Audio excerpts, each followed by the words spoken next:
देखिए बच्चों, इस वीडियो में हम आप लोगों को प्रॉपर्टीज ऑफ चार्ज बताएंगे कि चार्ज की क्या प्रॉपर्टीज होती हैं, उनको डिस्कस करेंगे। आप लोग जरा देखिए, जैसे सबसे पहली प्रॉपर्टी हम आप लोगों को बताएंगे, charge is a scalar quantity. Charge हमारी जो होता है वो स्केलर क्वांटिटी होता है।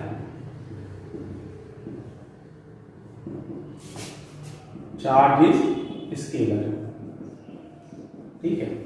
अच्छा, चार्ज स्केलर क्वांटिटी है, ये कैसे पता चलता है? एक्चुअली दो या दो से ज्यादा अगर चार्ज है तो उनका सम करके जो रिजल्टेंट निकलता है वो सीधे सीधे अलजेब्रिक सम से ही निकलता है। इसी वजह से हम कह सकते हैं कि चार्ज जो होता है वो स्केलर क्वांटिटी होती है। फॉर एग्जांपल, मान लीजिए किसी बॉडी पर 10 कूलम पॉजिटिव चार्ज है और किसी दूसरी बॉडी पर जो है वो 5 कूलम नेगेटिव चार्ज है। अब दोनों बॉडी का मिलाकर टोटल चार्ज आप कैसे निकालोगे? सीधे सीधे दोनों का अलजेब्रिक सम कर दो, ठीक है। प्लस 10 कूलम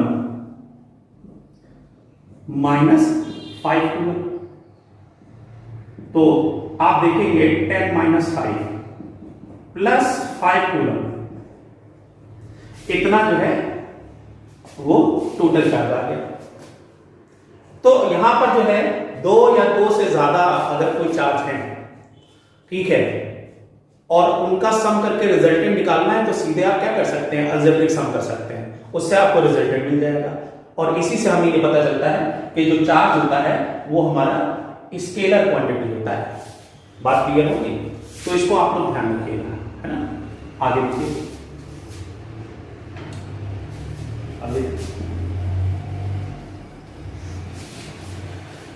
चार्ज की दूसरी प्रॉपर्टी देखिए क्या है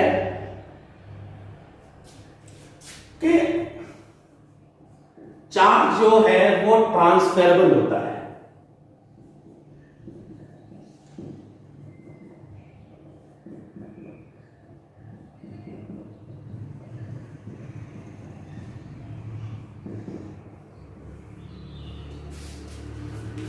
ठीक है ना,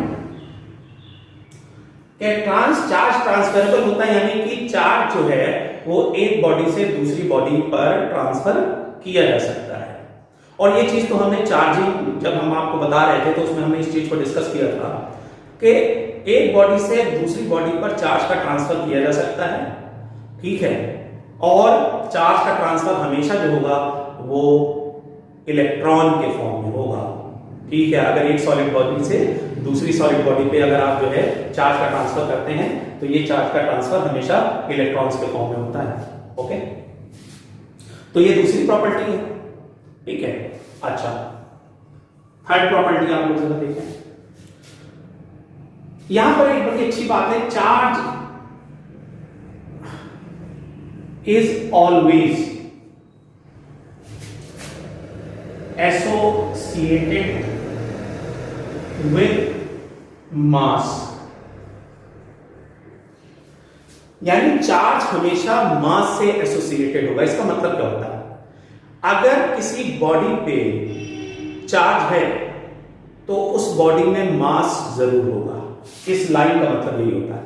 अगर किसी बॉडी का मास 0 है तो उस पे कोई चार्ज कभी नहीं हो सकता। जैसे फॉर एग्जांपल फोटॉन, न्यूट्रिनो, ये फोटॉन है, जैसे न्यूट्रिनो है, इन सभी का रेस्ट मास जो होता है वो 0 होता है। तो आप देखेंगे इन पे कभी कोई चार्ज होता ही नहीं है। इस बात का आप लोग ध्यान रखिएगा। तो ये थर्ड प्रॉपर्टी जो है वो आप लोगों को समझ में आ गई होगी, ओके। अच्छा, इसमें एक चीज हम आप लोगों को बताएंगे। जैसे कि आपने देखा कि कोई भी अगर बॉडी है उसमें मास होगा तभी उसमें चार्ज हो सकता है, ये तो हमने आपको बताया। अब एक चीज आप जरा देखिए, मान लेते हैं हमारे पास एक बॉडी है जिसका मास m है। अब ये न्यूट्रल बॉडी है, सॉलिड बॉडी है, ठीक है। देखिए, अगर हम इसको निगेटिवली चार्ज करना चाहते हैं तो हमें इसमें इलेक्ट्रॉन देना होगा। अगर हम इसको पॉजिटिवली चार्ज करना चाहते हैं तो हमें इसमें से इलेक्ट्रॉन निकालना होगा। तो अब एक चीज देखिए, अगर हम इस बॉडी को निगेटिवली चार्ज करते हैं तो ऑब्वियसली हमें जो है इसको इलेक्ट्रॉन देना होगा। अभी ये न्यूट्रल है, ये बॉडी अभी जो है न्यूट्रल है और बॉडी का मास m है, और अगर हम इसको निगेटिव चार्ज करना चाहते हैं तो हमें इसे इलेक्ट्रॉन देना होगा, और अगर हम इस न्यूट्रल बॉडी को पॉजिटिव चार्ज करना चाहते हैं तो हमें इसमें से इलेक्ट्रॉन जो होंगे वो निकाल लेंगे। ठीक, तो अभी हमारी बात सुनो, बॉडी का मास m है, ये न्यूट्रल है, इसको अगर हम निगेटिवली चार्ज करना पड़ चाहते हैं तो हमें इसमें इलेक्ट्रॉन देने होंगे, ये निगेटिवली चार्ज होगी। तो आप देखेंगे चूंकि इसमें इलेक्ट्रॉन इंक्लूड हुए हैं, तो जब ये बॉडी निगेटिवली चार्ज होगी तो इसका मास थोड़ा बढ़ जाएगा, इसका मास जो है वो थोड़ा बढ़ जाएगा। जितने इलेक्ट्रॉन इंक्लूड किए होंगे उतना मास इसमें बढ़ जाएगा। हम मान लेते हैं इसका मास कितना बढ़ गया निगेटिव चार्ज करने पर, डेल्टा m मास इसका बढ़ गया। न्यूट्रल जबकि बॉडी का मास m था और जब इसमें इलेक्ट्रॉन इंक्लूड किए तो उससे क्या हुआ कि इसका ये नेगेटिव चार्ज हो गई, और इस चक्कर में यहां पर देखेंगे आप इसका मास जो है थोड़ा बढ़ जाएगा। जबकि यहां क्या होगा, ये न्यूट्रल है, अभी मास m है, इसको पॉजिटिव चार्ज करने के लिए इसमें से इलेक्ट्रॉन निकालने पड़ेंगे, तो इलेक्ट्रॉन निकालोगे पॉजिटिवली चार्ज होगी। अब चूंकि इलेक्ट्रॉन चूंकि यहां पर जो है वो निकल गए हैं तो यहां पर मास क्या हो जाएगा, कम हो जाएगा, याद रखिए। तो कोई भी न्यूट्रल बॉडी जिसका मास m है, अगर उसको नेगेटिवली चार्ज करते हैं तो उसका मास बढ़ जाता है क्योंकि इलेक्ट्रॉन इंक्लूड करते हैं, और अगर न्यूट्रल बॉडी जिसका मास m है उसको पॉजिटिवली चार्ज करते हैं तो उसका मास कम हो जाता है, क्योंकि वहां पर हम इलेक्ट्रॉन को निकाल देते हैं। ये बात ध्यान रखिएगा आप लोग। ओके, तो ये तीन प्रॉपर्टीज हमने आप लोगों को बताई। आगे देखिए,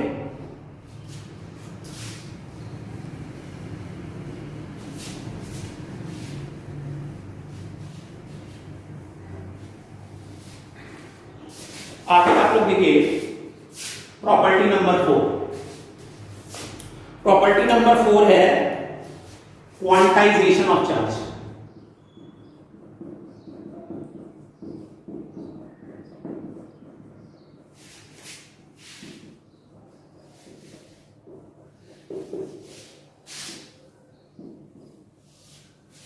क्वांटाइजेशन ऑफ चार्ज का मतलब क्या होता है, इसको जरा ध्यान से समझिएगा। देखिए, हमने अभी जैसे पहले भी बात की है, बार बार इस चीज का डिस्कशन हुआ है कि हम अगर किसी भी बॉडी को चाहे पॉजिटिव चार्ज करना चाहते हो चाहे नेगेटिव चार्ज करना चाहते हो, उस बॉडी को हमें इलेक्ट्रॉन ट्रांसफर करना होगा। क्लियर हो गई बात? ओके, अगर किसी बॉडी को इलेक्ट्रॉन दे दोगे तो वो नेगेटिव चार्ज हो जाएगी, और अगर किसी बॉडी से इलेक्ट्रॉन निकाल लोगे तो वो बॉडी जो होगी वो पॉजिटिवली चार्ज हो जाएगी, है ना। तो अभी जरा देखिए, एक इलेक्ट्रॉन पर कितना चार्ज होता है, 1.6 इंटू 10⁻⁻19 कूलम। एक इलेक्ट्रॉन पर इतना नेगेटिव चार्ज होता है। ओके, और आप देखेंगे इसको हम स्मॉल e से डिनोट करते हैं। और एक बात समझिए, एक इलेक्ट्रॉन पर ये जो नेगेटिव चार्ज है 1.6 इंटू 10⁻⁻19 कूलम, ये चार्ज जो होता है नेचर में पाया जाने वाला सबसे छोटा चार्ज होता है। ठीक है, it is a smallest charge found independently in the nature. Nature में इंडिपेंडेंटली पाया जाने वाला ये सबसे छोटा चार्ज होता है। इससे कम चार्ज आपको नेचर में इंडिपेंडेंटली नहीं मिलेगा। क्लियर हो गई बात? अब जरा देखिए, मान लेते हैं हमारे पास कोई बॉडी है, अनचार्ज बॉडी है, इस पर कोई चार्ज नहीं है। अब देखिए, इसको अगर हम जो है वो निगेटिवली चार्ज करना चाहते हैं तो हमें क्या करना पड़ेगा, इसको इलेक्ट्रॉन देना होगा। अगर हम इसको एक इलेक्ट्रॉन देते हैं तो इस पर कितना नेगेटिव चार्ज आएगा, E के बराबर। एक इलेक्ट्रॉन इंक्लूड कर दिया, ठीक है। इसमें दो इलेक्ट्रॉन अगर हम इंक्लूड कर दें, ठीक है, तो इस पर जो है 2E के बराबर नेगेटिव चार्ज आ जाएगा, ठीक है, एंड सो ऑन। इसमें अगर n इलेक्ट्रॉन इंक्लूड कर दें तो इस पर कितना नेगेटिव चार्ज होगा, Ni के बराबर। ठीक है। अच्छा, इसका उल्टा अगर हम इसको पॉजिटिवली चार्ज करना चाहते हैं तो इसमें से एक इलेक्ट्रॉन निकाल लेते हैं। अब एक इलेक्ट्रॉन अगर निकाल लोगे तो एक इलेक्ट्रॉन की कमी हो जाएगी। तो आप देखेंगे इसमें से अगर एक इलेक्ट्रॉन निकाल लोगे तो एक इलेक्ट्रॉन की कमी हो गई, तो इस पर 1e के बराबर इस पर पॉजिटिव चार्ज आ जाएगा। अगर 2 इलेक्ट्रॉन निकाल लोगे तो 2e के बराबर पॉजिटिव चार्ज आ जाएगा। और जनरल वे में आप क्या कह सकते हैं, अगर इसमें से n इलेक्ट्रॉन निकाल लेंगे तो इस पर Ne के बराबर जो होगा वो पॉजिटिव चार्ज आ जाएगा। ठीक है। अब बात सुनिए,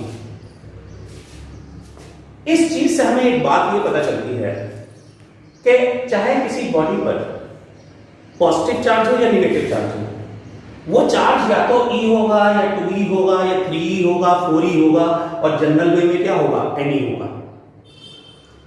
क्लियर हो गई बात।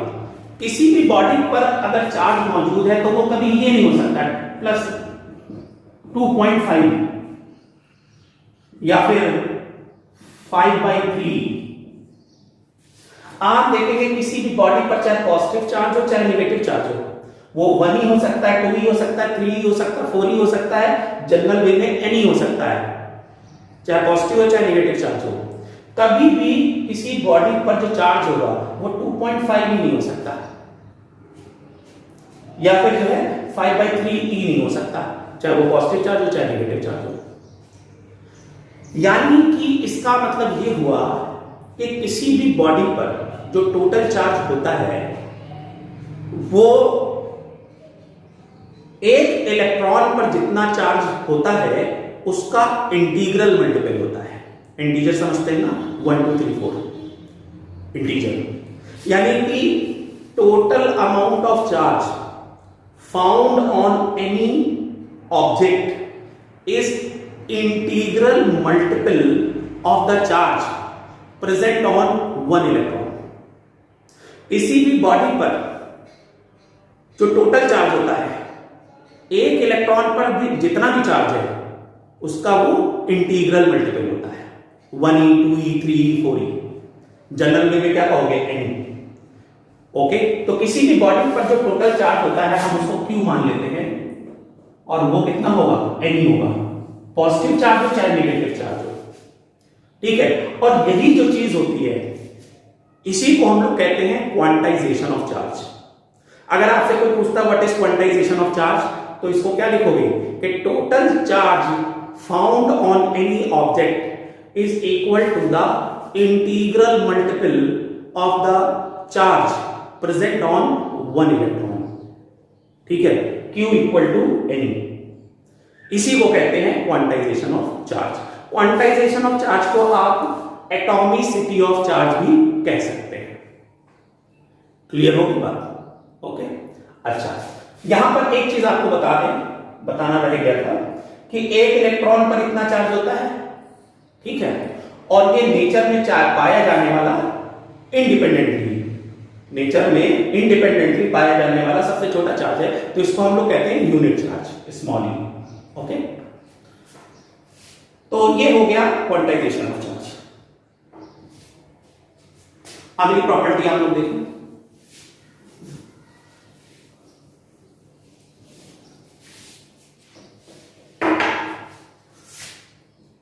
पांचवी प्रॉपर्टी, कंजर्वेशन ऑफ चार्ज।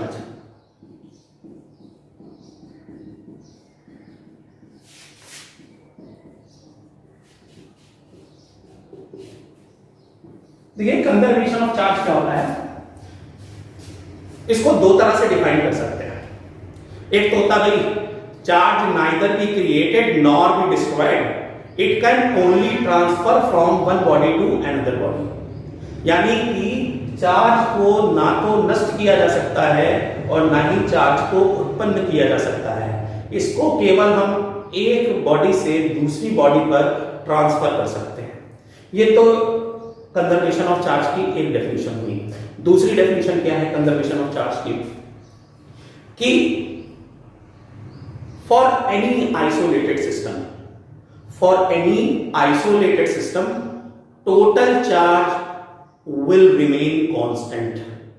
यानी किसी आइसोलेटेड सिस्टम में जो टोटल चार्ज होगा वो हमेशा कांस्टेंट होगा। आइसोलेटेड सिस्टम का मतलब होता है एक ऐसा सिस्टम जिसमें ना बाहर से चार्ज अंदर आएगा और ना अंदर का चार्ज बाहर जाएगा। तो कोई अगर आइसोलेटेड सिस्टम है तो उसका टोटल चार्ज हमेशा क्या होगा, कांस्टेंट होगा। ये एक और डेफिनेशन होती है कंजर्वेशन ऑफ चार्ज की। क्लियर हो गई बात? ओके। और आप यहां पर देखेंगे इसका एग्जांपल आप लोग देख रहे हैं, डेफिनेशन जब पूछते हैं तो कभी कभी एग्जांपल भी पूछ लिया जाता है। आप एक सिंपल एग्जांपल दे सकते हैं, जैसे सोडियम एटम है, अब ये न्यूट्रल है, ये अपने अंदर से एक इलेक्ट्रॉन निकाल देगा आउटर शेल से, तो ये पॉजिटिव आयन बन जाएगा एक इलेक्ट्रॉन निकालने के बाद। तो आप देख रहे हैं लेफ्ट हैंड साइड पे टोटल चार्ज 0 है, राइट हैंड साइड पे क्या हुआ, सोडियम आयन बन गया पॉजिटिव आयन, ये इलेक्ट्रॉन है, दोनों का जोड़ का टोटल चार्ज अभी भी क्या है, 0 है। तो total charge right hand side पे भी 0 है और लेफ्ट हैंड साइड पे भी टोटल चार्ज 0 है। तो ये एक एग्जांपल है कंजर्वेशन ऑफ चार्ज का, लिखना हो तो आप लिख सकते हैं। ओके।